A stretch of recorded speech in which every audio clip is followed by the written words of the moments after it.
Hey, welcome back to the channel. I'm Steve, your host, and in this video, this is the last in our series of the Tamiya Stug IV build. I'll show you how I painted up the tools.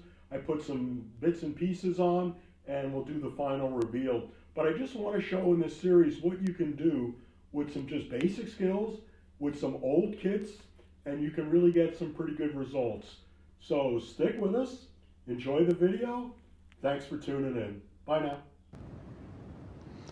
Okay, welcome back. We're going to finish up the kit today and we'll do a final reveal. Right now what I'm doing is I'm just applying black or a lightened coat of black paint to the tools and some of the on-vehicle equipment. Try avoid straight black. It's just not realistic on these small vehicles. The same thing with straight white. You're going to want to, oddly enough, you're going to want to lighten the black and darken the white. So what I'm doing with this light and black is now I'm just going over the metal on the tools. Right now I'm working on the axe, and we're going to do a little bit on the crank handle for the inertial starter. Some people like to do the tools off the vehicle. I've gotten in the habit of doing them on the vehicle only because I end up losing them. So if they're on the vehicle, I know where they're at. It's probably easier to paint them individually off the vehicle, but for me this works, and really whatever works for you. I'm going to get a little bit of black on the towing clevises.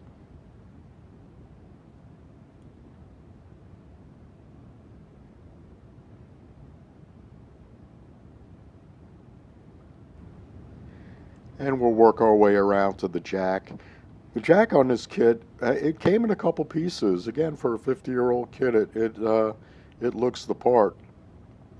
Just be careful. What you don't want to do is, while you're painting the tools, is to get it on other parts of the vehicle that you hadn't intended to. There's two schools of thought when it comes to tools. Me, I like to paint them the original colors because I think they stand out on the vehicle, and it gives it a bit of pop when you can see different colors on the vehicle. Probably the more realistic school is these tools were left on the vehicle, so whatever camo was applied or whatever paint was applied went right over the tools.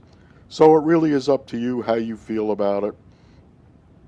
It's up to you as the modeler. So we're going to work on the tow rope here. What I like to do with the tow rope is I get a base coat of the light and black.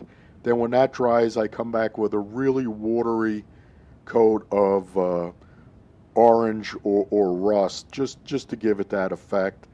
I used to paint the tow heads silver or steel. I just paint them gray now. I just think it's more realistic. I'm going to use a bit of yellow here, and we'll start painting the wood portions of the tools. Really, for this part of it, any type of light brown or yellow works, because we're going to put what amounts to is we're going to put an oil wash over it, and it'll darken it up.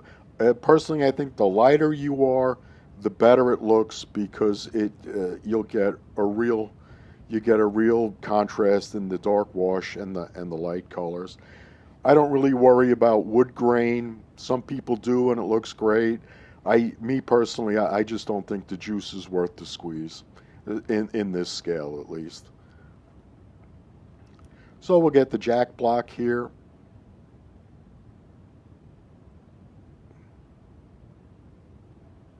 And there is a strap on the jack block. We'll need to come back and paint that in. You can see I've rusted the muffler. And we'll grab the handle on the shovel. You can see up front I've already got the jack, not the jack, but the axe and the handle for the inertial starter crank.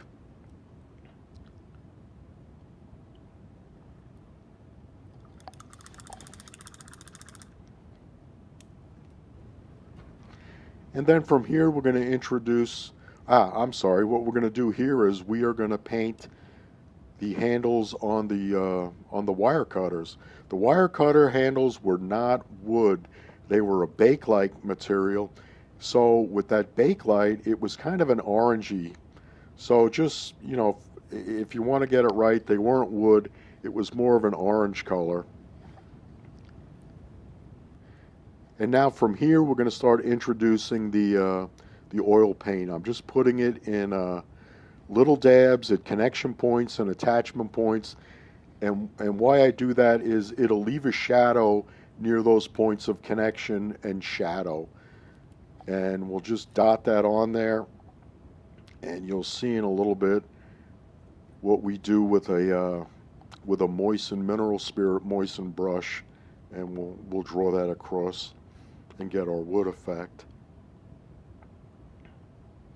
So again, the rods for the cleaning kit were wood. Probably at one point they were steel, but for our purposes they're going to be wood.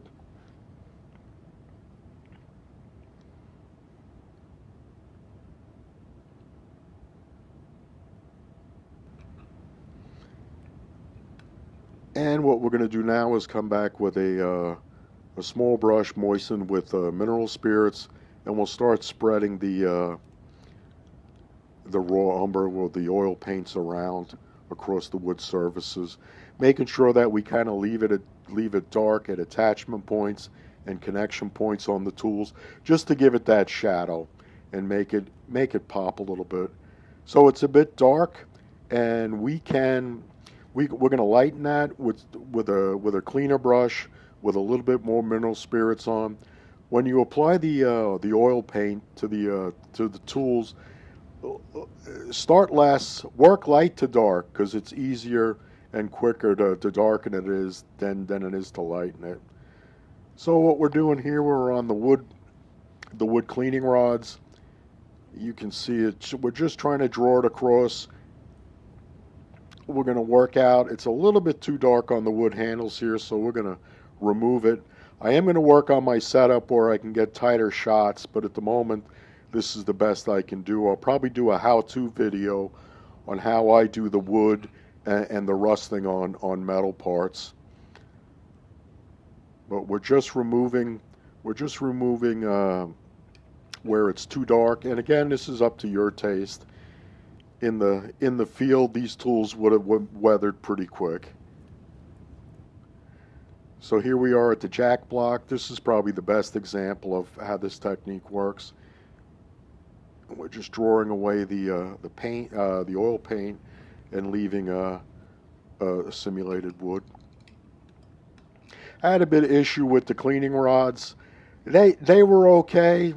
They could have come out better, but at this point, I was pretty happy with them. They looked the part. They looked wood. So with that done, we'll come around to the final reveal. I think for a 50-year-old kit, this looks pretty good. I've got all the tools on, figures installed. I've got the MG mounted.